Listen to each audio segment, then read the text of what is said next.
What up, everybody? I'm Mena Diaz. And I'm Candy Marie, and we want to welcome you to the Moving Up Together podcast. And it's that time of year again, Candy Marie. School is back in session. And across the country, millions of kiddos are either already back in school or they're getting ready to go back into the classrooms. Yes, that's right. And the focus of today's episode isn't just on students. We're introducing you to two incredible teachers who are making a difference in their classrooms. And they're paving the way for a brighter future for their students, all while working with limited resources. Educators, administrators, and parents have all sounded the alarm for years that schools need to be invested in more and students need more resources to thrive. It's time for that to change. So, for today's lesson, boys and girls, we're going beyond the textbooks because, as you'll hear, sometimes our lived experiences are more valuable to students than what they have in the curriculum. Exactly. With us today to talk more about this are LaRisha Robinson and Bunleoun Suth. LaRisha is a mom of two and a preschool teacher living in Oakland.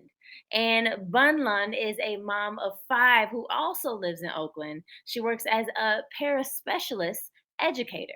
We want to thank you both for joining us today. How y'all doing? Good. How are you all? How are you? Good, thank you. Excited to have some West Coasters on with us today. I know, right? We usually have all the East Coasters or Midwest, so you guys are joining the party. Which I'm sure they will, Mena. It's always a pleasure to have the leaders and the doers of our education system. I don't think that our teachers get enough credit, but we're gonna make sure we shine a light on you ladies today. And speaking of which, we gave you both a brief introduction, and now we're gonna dive a little deeper into your stories. But what I want to know is, what's one fun fact people should know about you? I am actually a very down to earth, outgoing, and fun person when I am out and about, when I get to have my me time away from out of the mom mode and work mode. I am just full of fun. I kind of feel that in your voice, though. The whole energy, right?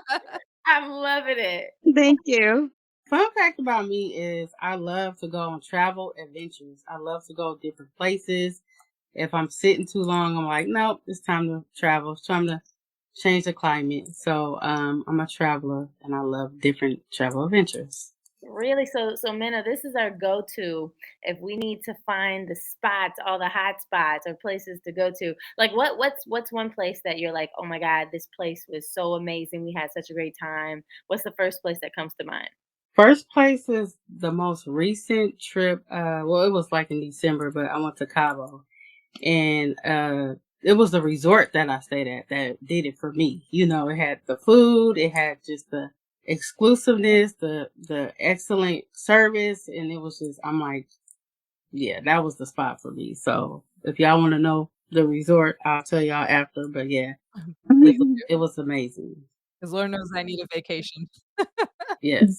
Ladies, when you're not traveling, you guys are all both based in Oakland. Can you guys tell us something that's special about your city when it comes to raising your kids there and your families? Me personally, I am not originally from Oakland. I am originally from Orange County. I moved up to Oakland in 1998. I would say it's been a very good experience as far as living up. Maybe that's the reason why I'm still here. But as you know, of Oakland, it has its ups and downs, as in every city, every state. So, but so far, I haven't really have the worst experience when it comes to living here yet. Although there's a lot, goes on here. But other than that, what I love about Oakland is a lot of things can happen, but at the same time, when the community need to come together, they come together and they pull as one. And it doesn't matter what race you are, they still manage to, welcome everybody with open arms. And I think that's what I love about Oakland is like the worst can be the worst, but then at the same time, we all can come together and unite as one. So I've seen that happen. So that's what I love about it. For me, like just being born and raised here, and raising my kids here is great to show them different landmarks and like, things are always evolving and changing and there's new developments. So it's always cool to say, oh, that park used to be a gas station or, like this store used to be a school. So, and they always look at me like, okay, mom, like that was 1,000 ago. They think I'm a dinosaur, but yeah, it's cool to show them places that I used to go to, where I grew up at. And yeah, and they get to experience some of that as well. Yeah, I love that. I think it's so cool, man. Like you said, just being able to take your kids because they need to know that mama had a life too outside of you. Exactly. I love that. I think and I think I was just sharing before we started recording something very similar. I went back to the house that my father was born in, and it's just so many things I'm like that I didn't know about him. But when you it's like you get to experience a piece of them, just like your kids get to experience a piece of you when you share those memories, and that history with them. Right? Exactly. And it's important. I know for me, I always like to ask when I meet people that are teachers, I always like to ask, why did you become a teacher? I'm really big on like the why. What was the thing for you that really spoke to you and that said, okay, this is what I want to do? I've always wanted to work with kids. So when I was 5 years old, I wanted to be a pediatrician. And then like my grandfather said, well, like it comes a lot of blood and when you go to med school and all those things. So I quickly was like, okay, no, I don't want to see blood, all that kind of stuff. So I still had the love for kids. And I remember, when I was in kindergarten, just like how my teacher was. And I don't remember my experience in preschool, but I just remember the impact that my kindergarten teacher had on me. So I Mm. was like, okay, like I feel like I could work with kids. And then as I got older, I just built that love. And yeah, so as far as I can remember, 5 years old, having that conversation, like, okay, well, I want to be a pediatrician. Let me shift. And just having my teacher, my kindergarten teacher, just really making an impact on my life. Mhm. I feel like I have to ask, what do you feel is your superpower when it comes to your students? When they think about you and the influence that you have on them, what do you think your superpower is? I think my superpower is just being me. They love me, like they think I'm super cool. They always compliment me on how I dress, how I look, and just me being really genuine, and not like having to put on a front or, extra or less. Like I just come in as myself and they really love that and appreciate it. So I would say that's my superpower, just being myself. They're like your little cheerleaders, I love it. Yeah, they are. They are. They are. I love that. That relatability is important, It's Yes. important to plant those seeds in the hearts and minds of our future generations. So we Yes. appreciate that. Thank you. And Bunlan, you have a specialty where we don't discuss this enough, I think, in education. You're a paraspecialist. Could you tell us what that is and what that experience is like for you? Well, what it is you work with kid that have challenge learning disability as far as kids that has autism, ADHD, and just where they just have a hard time, picking up on certain subjects. So those are mainly the type of kids I work with and focus on.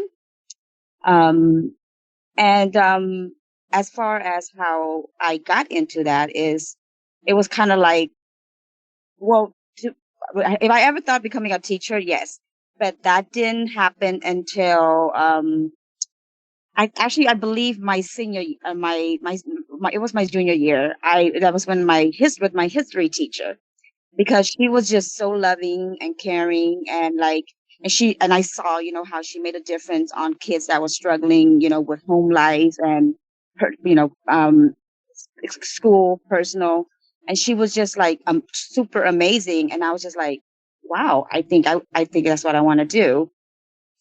So right after high school, I did went straight to a community college to be a teacher, a history teacher at that.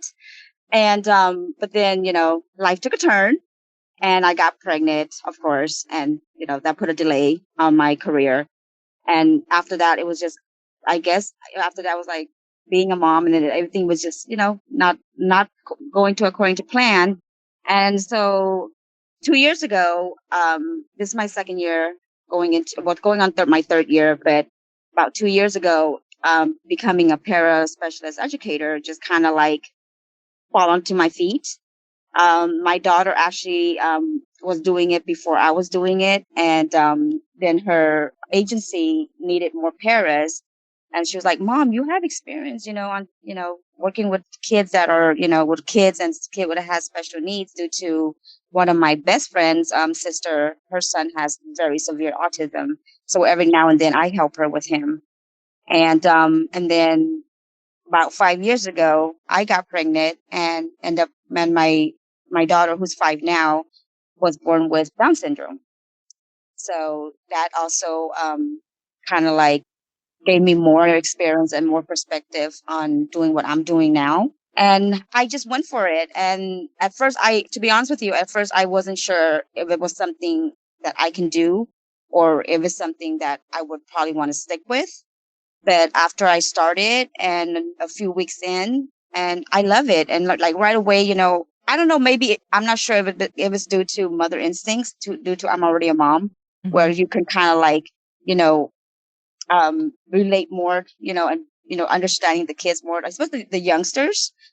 And I don't know. And then I guess for me, it's like, it's rewarding that you can kind of like make a difference in a kid's life by helping them of something that they, you know, never have time to be helped with and stuff.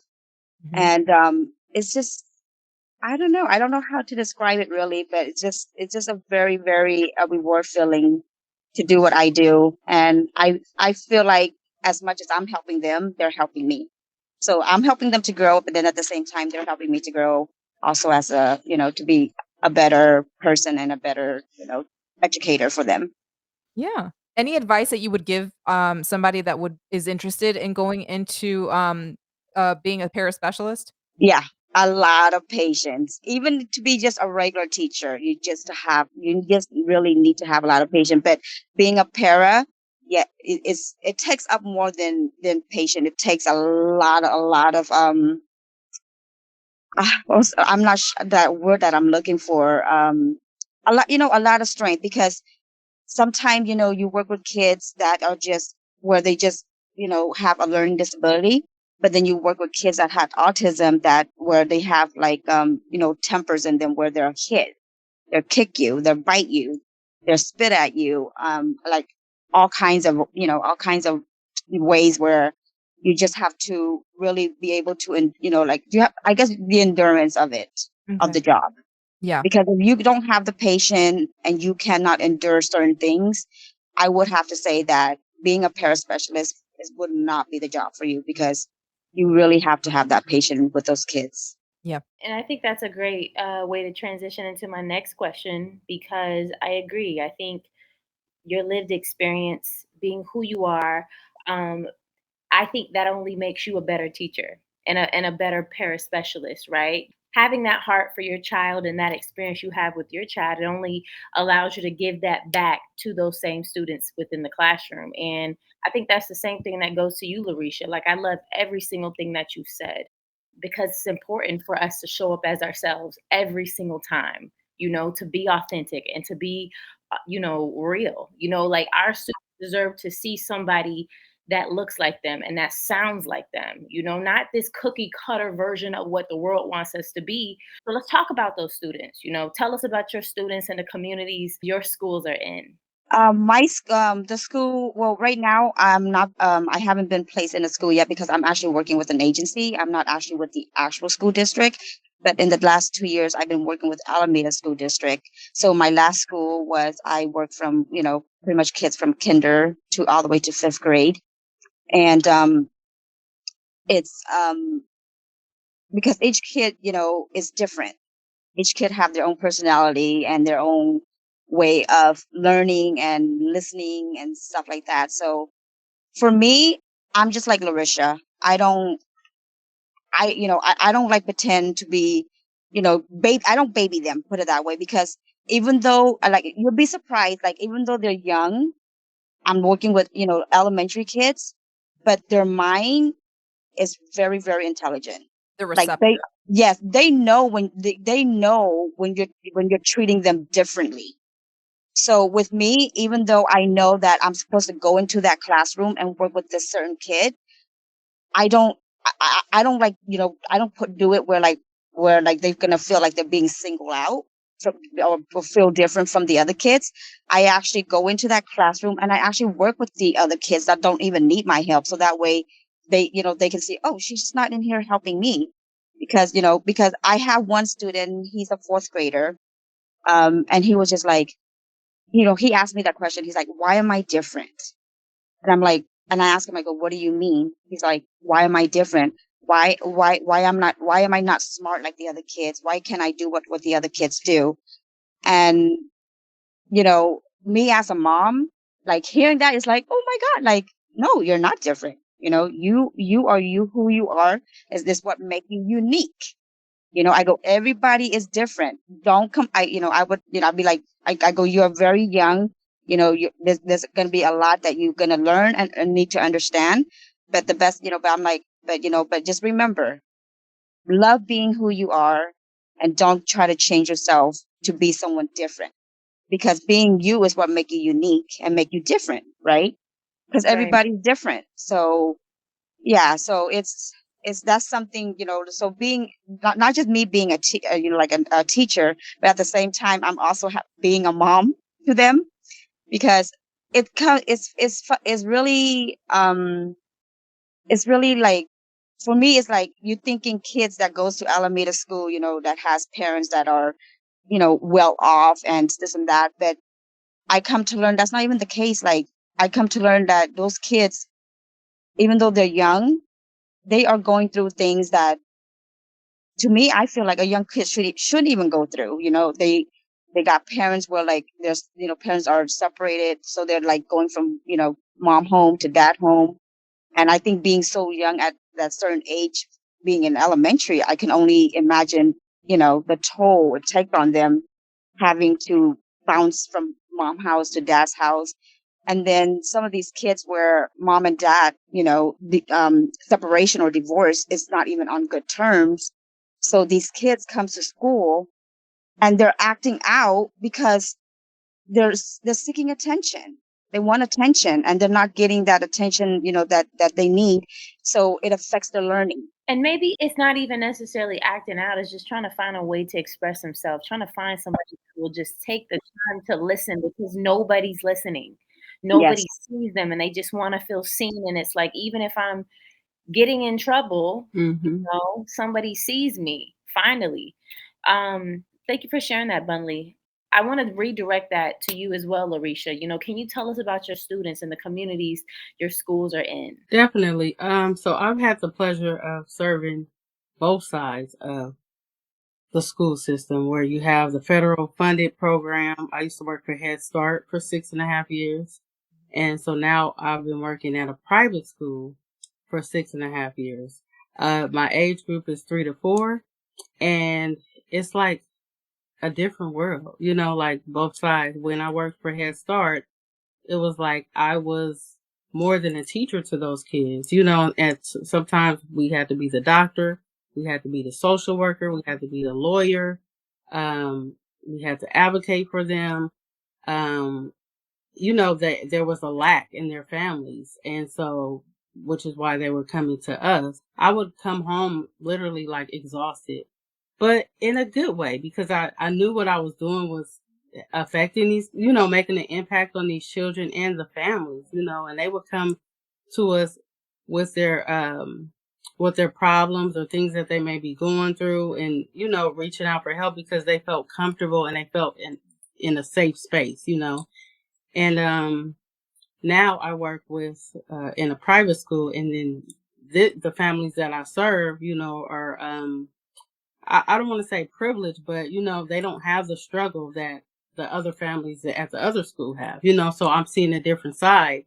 And like you mentioned before, these kids, their parents work for a large corporation, so they're working all the time, so they're at the school, which is like a daycare to them, And so they're not really getting attention with their families. Our center closes at 6 and we open at 8.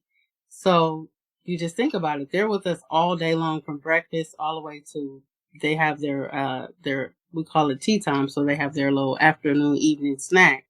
But then they get picked up at 6 and most of them are in bed by 8:30. So they're not really spending a lot of time with their families. And then some of the families have to work on the weekends. So just to be able to see both of those sides and to be able to service them, being myself, being genuine, being authentic, and still having that gift to be able to switch, and just help them in the areas that they need. Yeah, so it's awesome, and it's also like I feel like so the families that I service don't look like me. The children don't look like me, but they still connect with me. Like I mentioned, they think I'm super cool and they love how I dress and they like my hair and just all the different things. And then my family's at Head Start, same thing, it's so relatable. So to be able to work in a diverse school system and then with families that look like me, it's I appreciate it. And I'm sure some of those kids that aren't typically exposed to a woman that looks like you. So to Yes. get that up close and in person where it's not just an entertainer, it's not just somebody they listen to on the radio, that also makes a difference. Mhm. Exactly. I also bring the real in the classroom, like when we had like the George Floyd situation and things like that, with the racial systems and systemic racism, all those things. Like children they can adapt and learn in any environment if you teach them. And if you teach them on their level where they can understand. So when we were going through all of that, and it was like right, during COVID and everything, I would like read them stories or like some of them already heard about it from their parents and we would like have conversations. What do you think this means? Do you know who that is? Every Black History. And I try to not like just do it in February, but throughout the school year, just drop little gems on who these significant Black people are that made an impact in our country, in our world. And so, yeah, they're learning in those ways, but I always try to make sure that I'm exposing them to some of, my culture so they can understand, they can learn and not feel like, if it's different from them, like it's wrong, or, if they just don't know about it, they may have questions, but they don't know anybody to go to ask these questions. So I try to be that person, that teacher for them. I have to say, I find it fascinating that you touched on both like, now that you've worked and experienced both the would it be called the private sector for school, I guess, and then also the federal, or the public sector. I find it interesting that you have challenges facing both of them. Even the current affluent, daycare, essentially, you're saying they're not spending time with their families because their families are working basically the majority of the time, and that in itself is a huge problem. Yes. So you can have all the money in the world, but that's not having sit down face-to-face family time that can create problems later on as kids get older, because they don't have anyone to look up to or to ask questions to. So obviously we know the challenges that public schools or underfunded schools face. We're now learning about the problems that, more affluent schools may potentially face. What do you guys think is the most pressing issue facing the education system as a whole right now? If you can pinpoint maybe 1 or 2 things, what would that be? For the public schools, I say the lack of resources. They don't have all the funding that a private school may have. Like I mentioned, I worked on both sides, so I could see like we're only limited to certain things with the federal government because they're issuing it, and we can't have a certain amount of kids because it's a wait list, things like that. But with the private sector, it's like the money can be like endless to the point where it's like we don't know what to do with the money. Like where should this money go? Where should that go? But you don't see that in the public system. It's always super tight, or they're always lacking something. Wow, interesting. Hmm. Yeah, totally agree with LaRisha as far as when it comes to public school. It is the lack of resource. Like, for me, it's like, doing what I do, they just don't have enough resource to the point where I'm not sure, if it's within their budget or not. that's why I'm really shocked when it comes to Alameda District that they don't have enough resource when it comes to, having enough paras for kids who have IEPs. And it's crazy because, there's so many kids in a public school that have IEP. Most kids that have IEPs in public school anyway. So I don't understand how, they never ever have enough resource of having enough paras for every single public school to work with these kids. And like at my first school, I was working in the resource department with the IEP kids, and I was the only resource para in in that department. For those of us that don't know, what is an IEP?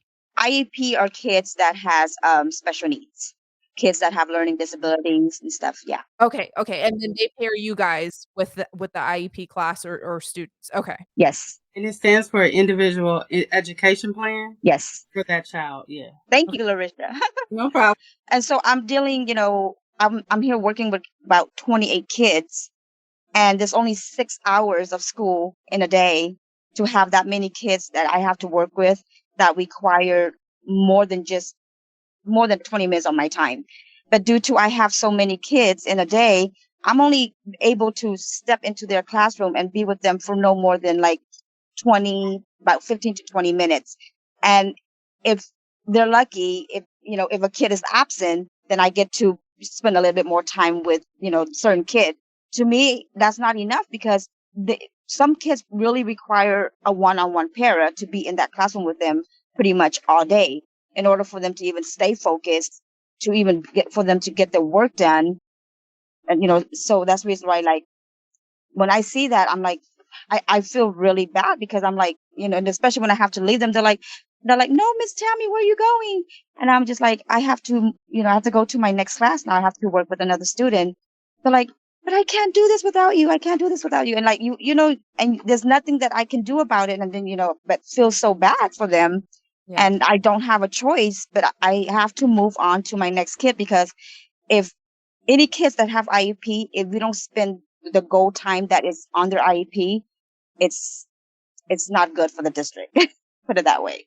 So yeah, that's it's just like LaRisha said. It's when it comes to public school, there's just not enough resource. Yeah, and what I do love is that you may not have the resources, but you guys are planting seeds of hope, right? Yes. You're planting seeds of hope and you're finding creative ways to do things despite not having those resources. Like I'm literally, the whole time we've been talking, I have two teachers that keep coming to mind that I just keep thinking about. I have one, my second grade teacher, Miss Bush. Will never forget that woman, and my fifth grade teacher, Miss Allen. And she came up with a term called DWAC, which means different ways of knowing. And I went to inner city schools, my whole childhood. So I think her teaching us DWAC was her way of saying, even though we don't have the resources, we're still going to figure it out. Right. So what I want to know is, how do you figure it out? As teachers, I want to start with you, LaRisha. How do you figure it out? How do you address those issues while you're teaching if you don't have it? What do you do? Well, first, I always go to the administration, and see what can we do. Is there a way that we can make this happen, or and then oftentimes if the answer is, oh, we just don't have it, then I have to come out of my own pocket because I want to see these kids thrive and I want them to have experience, and I don't want the resources to be the reason why they can't be learn to their full potential. So oftentimes I've had to spend my own money, or bring my own books in, or, create fun ways for them to learn. And I'm going to be honest, sometimes it's like I've got a lot of pushback sometimes, like, oh, this is not a part of our curriculum, or, I felt it aligned and it was important, but, I got pushback for that. There are guardrails like that. Is there any way of getting around it, or is it just a constant conversation that you have to have, especially with trying to implement new teaching methods? I mean, it's a constant conversation because when you think about admin, either they've never worked in the classroom, they've never taught, or either they've taught long time ago. And as we know, things evolve, education and ways of learning, and children have different disabilities and special rights. So it's like you have to be able to adapt to be able to service all the children and not just, a certain child, or everyone's different. So if I can figure out a way to help everyone understand what I'm trying to teach them, understand this curriculum, and I go to admin and they're telling me, "Oh no, we can't do that," or whatever, then it's like sometimes I'm a little rebel. Sometimes I gotta push the envelope. And I'm gonna just give a quick example. One time we had, and I did this annually for, this would have been the 5th year, something called One Love Day, and it's on Valentine's Day, but we don't call it Valentine's Day. And actually, a child came up with this. I read a book by Bob Marley's daughter called One Love. And in the end of the story, they were at the end and they were all united as a community under a tree, and it said One Love. So I was like, this is cool. And one of my students said, we should have a One Love party. And from then on, every year, I had this One Love party. And everybody knew Miss LaRisha's class Come on on. Valentine's Day was having this party. That's a place to be. Yes. And so we would get the kids involved. They would make stuff. We would have the parents donate different things or whatever. And then admin was like, you need to, they try to change it. Oh, could you not do this? Can we not? Because we weren't calling it Valentine's Day, so you can't say that. They were giving me so much pushback that I almost felt discouraged. Like, like, but I'm like, they're not in the classroom. And every family looks forward to this when their kids come to my class. So, yeah. Well, thank you for being that teacher. Oh, of course. Because they're never going to forget that One Love party. They're going to be talking about this party 20 years from now with their Right. kids. We used to have this One Love party back in the day. Let me tell you guys, those are the moments. Like, that's what I'm saying. I still remember school dances in 7th grade, Yep. sock hops. Yeah, exactly. We had a sock hop too in 5th grade, yes. That is adorable. But you know what? But that's a fair point, because Candy Maria, you were talking about you said 2nd and 5th grade, right? Yes. I mean, you think about it, people were like, how much do you remember from that time, once you get into a full adulthood, but you still remember there's things and that just stuck with you. Can I tell you, Miss Bush, out of all of my teachers, I was that kid that, like, me and my family, like, that prior to going to foster care, she was that teacher that gave a damn that didn't have to. Like, she would take me in the back of the class and wash me up and put clothes on from the lost and found on me. Like, she didn't have to do those things. And I think that's what makes teachers like you two stand out the most, because you're going above and beyond to do things for these kids that need it. Even smiling, asking them how they're doing, how their day is. Like, for me, I will never forget that woman. And she planted seeds in me that still to this day, like confidence, that I take with me and I carry it on throughout my life. So again, we cannot say thank you enough. You're welcome. Don't stop. Keep giving administration pushback. Keep being the rebel. We like this. Right. We often hear teachers are like, no, I got to come out of pocket. I got to do this. I got to do that. And we cannot thank you enough for that, because you do not have to do it. It's not a have to, but you want to do it. So with that, also, we have to bring in the family dynamic here, where we do have parents that are involved, right? How have you guys seen parents engage with your classrooms and so, like, LaRisha, you were saying how parents look forward to the party, the One Love party, just as much as the kids do. How do you guys see parents engaging in the education system with you guys and with their children? They often ask, and I'm grateful, they often ask how they can help. They don't have the time to actually spend time in the classroom, but they're always open to like donating things. So I take that opportunity, like, oh, if you're willing to donate pizzas for the party, or if we need some magnet tiles, some of them are cracked or whatever. And then oftentimes I'll just say it to one parent and it'll spread like wildfire. And next thing you know, everyone in our classroom will come with something. So I'm appreciative of that they will step up when we ask for support. Okay. And Bunlan? Well, with me, it's a bit different. What I do is not work, because I can't really engage with my students' parents. That's not part of what a para is allowed to do. So basically, if I have any concerns, I just relay it to my student teacher, and I would ask my student teacher to, send an email to the parents and let the parents know of any concern I have or any question that I would have. And I think that's one of the downfall of being a para is like you work with the kid every day, Monday through Friday, and 6 days a week. And so you come to learn who they are, or or what needs they need, and they start to become comfortable with you. So they open up and they tell you things, but yet I'm not allowed to raise any concern that is going on with my students. Why is that? Is it a legal matter or I don't know. I don't know the reason why. I have asked that question. I was like, if I'm working with this kid every day, why is it that I can't have any communication, with my students' parents, as far as like if they're, because I have some of my student parents, come up to me and be like, oh, how is so and so doing? But I am forbidden to answer any question they have for me in regarding about their kids. So I think that's one of the hard part of my job is not being able to just go ahead and have direct communication with my student parents. It's a bit different than LaRisha. Like I can do things with my kids at school. Like I can reward them if I choose to reward them for doing such a good job, which is how I work with my students. Like you don't realize like the effect that we think we have on them, but we do. And I didn't realize it, to be honest with you, I didn't realize it until my fifth graders who graduated, and the last day of school, they brought me gifts and they wrote me a letter.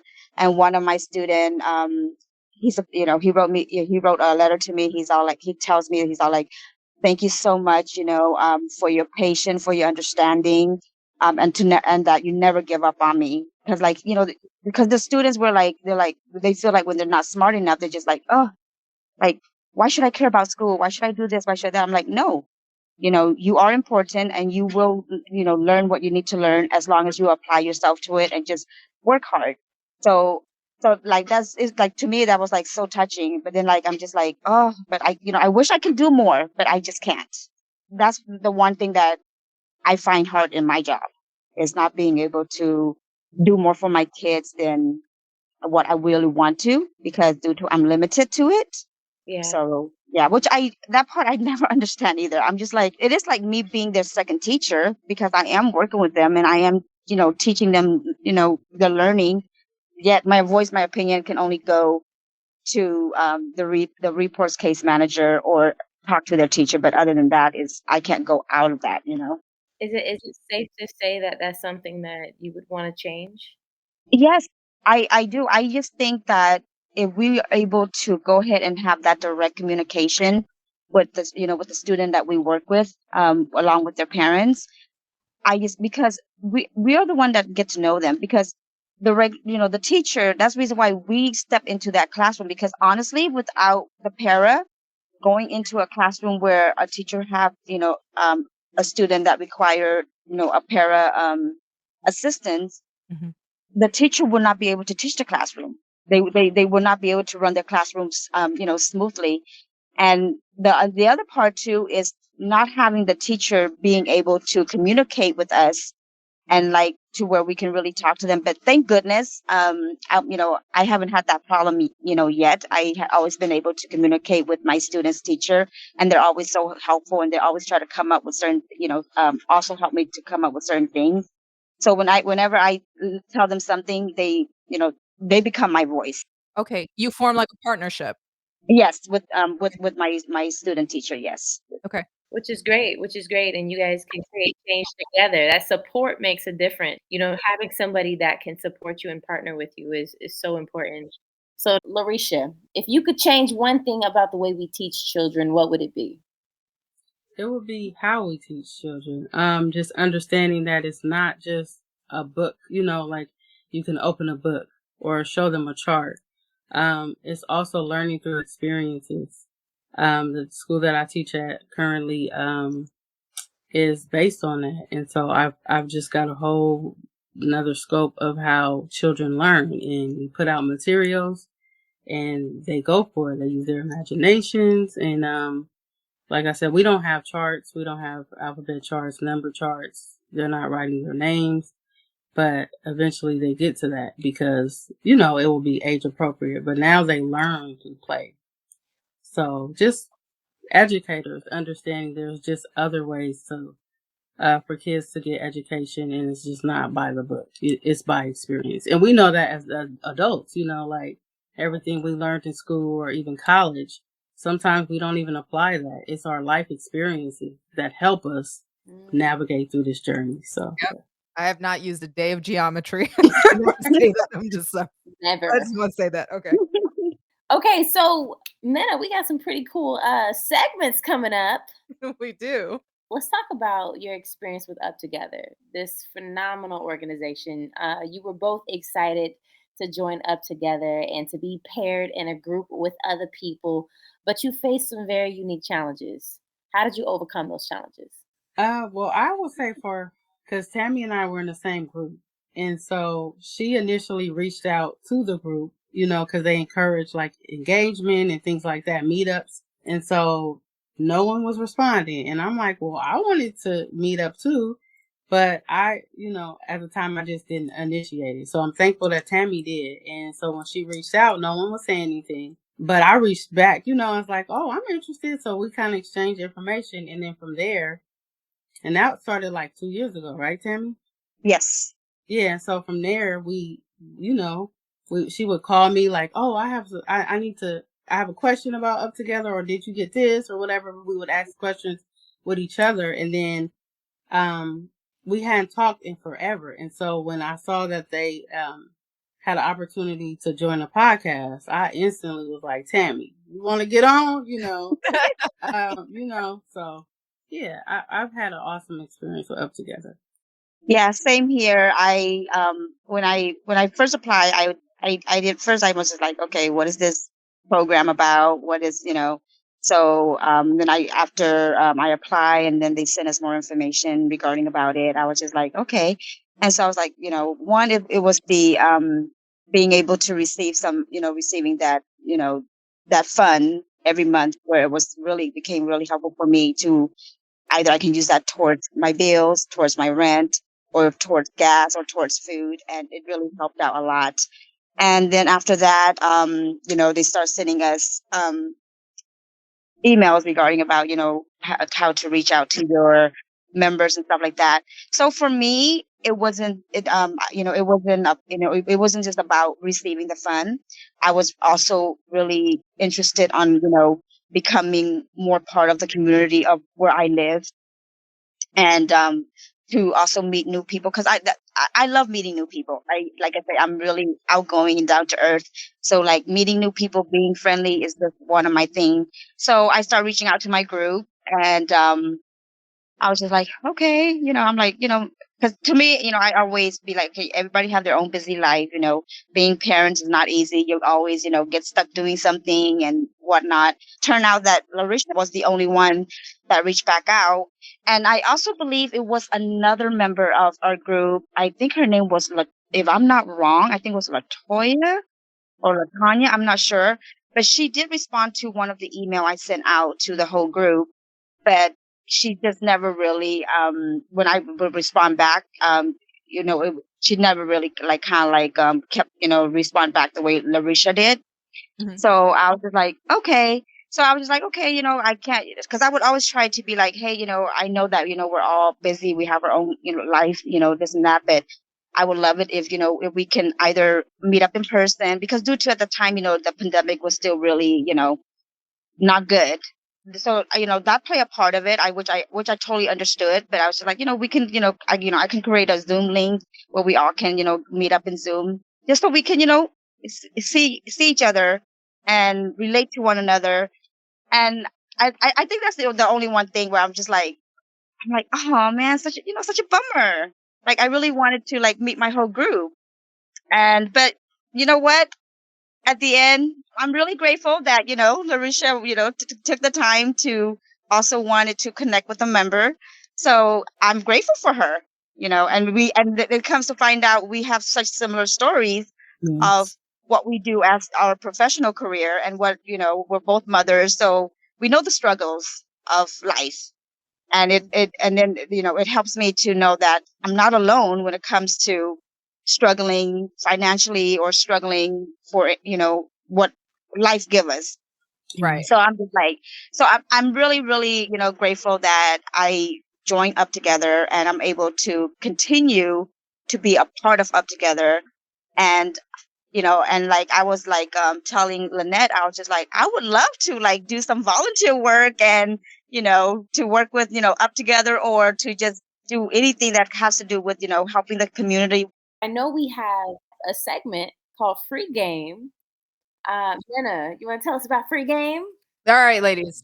This is our guest's opportunity to go ahead and spit a little game, tell a little something something to whether it's community organizers, your politicians, your administrators, or anyone that you feel needs to be kind of nudged to put it in a nice way, kind of be like, hey, you need to hear this. You go ahead and give that advice. So, LaRisha, let's start with you. Oh, I have some game for just the city of Oakland, the mayor. This crime out here is not okay. Like, I don't feel safe coming home. I don't feel safe leaving. I have an African American son, 19 years old, and he is going to college in New Orleans, and I feel more safer with him being in New Orleans than him being in Oakland. I also have a daughter, and her and her bonus mom were victims of robbery. And so, like, once it hits home, it's personal, And so I just wish that they would do something about this crime, do something about the homeless population, if the unhoused community, if we could get resources from them, the school, OUSD funding for that, food programs. We know we are in I might as well say we're in a recession. Everything is so expensive, and the price of food is ridiculous. So if we can get assistance, talk about it. Housing and food and protection from the police, the community, like, I feel like we need all of that right now in the worst way. Like, we need it. So that's my game. That's my 2 cents. Come on, game. Right? City of Oakland, listen up. Folks that are elected, listen up. Yes. Bunleoun? I am so game with LaRisha. It's so true. I mean, when it comes to politician, you go onto this, like whatever, like the social media. People's always, when it's something happens, how how they make it as it become racial, which it bothers me, because it's like, why does it always have to be a racial thing, And then I think for me, what really hit home the most for me was when the whole attack thing on the Asian community, the Asian the elderly Asian men, women. That one really hit me hard, because I'm Asian. Yeah. And it was an everyday thing that was happening, and nothing was being done about it. These elderly women and men, walking in the street, just mind their own business, just, they're out there getting their little exercise, and they're being attacked. And some of them, some of them became fatal, where it was just like such a senseless act by hatred. That's the only way I can put it. But even though it's happening, but like, I don't have any, hatred towards any different type of colors. I'm just like, why? Why does it have to happen? Why is there not enough resource out there where people that we vote for, that is not doing anything about it? Yeah. Right. Yeah. You know what? All of that was well received. We feel you, Bunleoun. Thank you for saying all of the things today on today's episode. Thank you for having me. Thank you, ladies, so much for dropping all these nuggets. And that's what the Moving Up Together podcast is all about. We want to create conversations where we can move up together. All right, let's get it. That's another great episode of the books, Minna.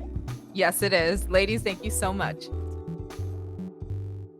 Moving Up Together was created by the national nonprofit UpTogether and produced by Creative Differences.